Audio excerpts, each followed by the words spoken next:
Matt Stepp, Dave Campbell's Texas Football back here at the Texas High School Coaches Association Convention in San Antonio, Texas. Here with the head coach of the Seguin Cougars in Arlington, Texas, Coach Joe Gordon. Coach, thanks for taking a few minutes to chat with us today. Absolutely. Awesome time so far. Yeah, I mean, THSCA convention, it's the start of football season for everybody. When you get down here, you know that football is near. It's right around the corner. That's right. Every head coach has an agenda, has some items they want to check off.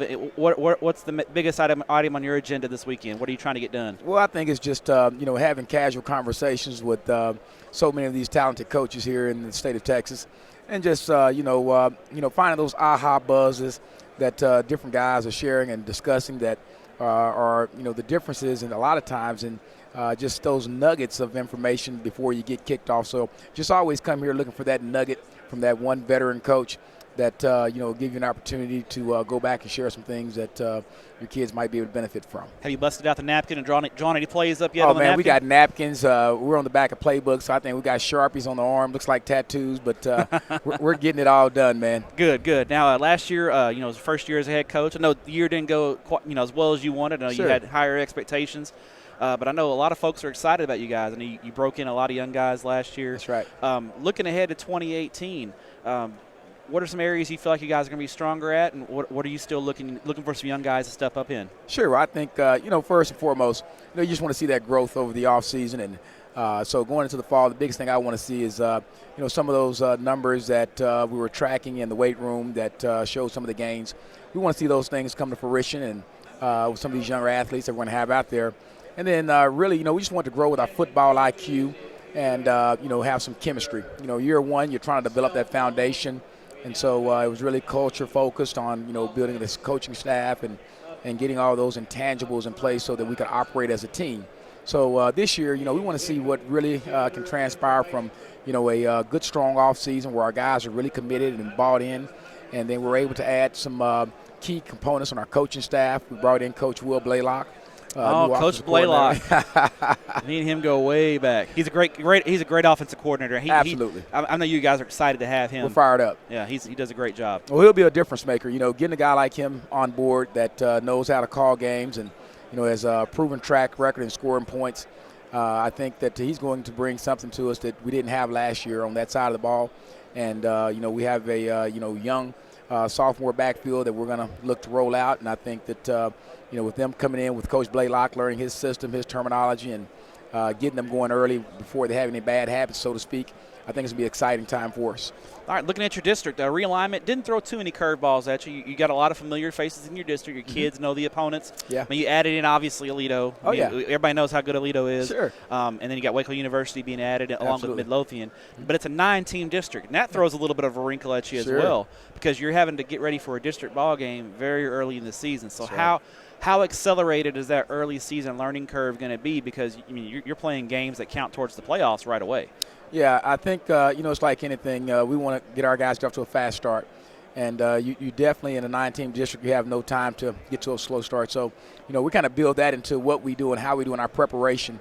So we didn't, have a spring ball, so we elect to take that additional week and extra scrimmage is going to be big, right? So we're going to start off with, down in Royce City. With the Bulldogs. That's right. Yeah. So we're going to go down there and get jumped off with Pleasant Grove. They won, state last year, the little 4A. So we're starting off right away with the mindset that in order to, beat the champs, you have to know what the champ looks like. Oh, so you're scrimmaging Texarkana Pleasant Grove Yes. in Royce City. Yes. So we're going to meet there. Got you. Okay. So there we go. Well, you're just scheduling softies over here, Coach. I mean, what are we doing over here? You're scheduling. Now, Blaylock gave me a little tip.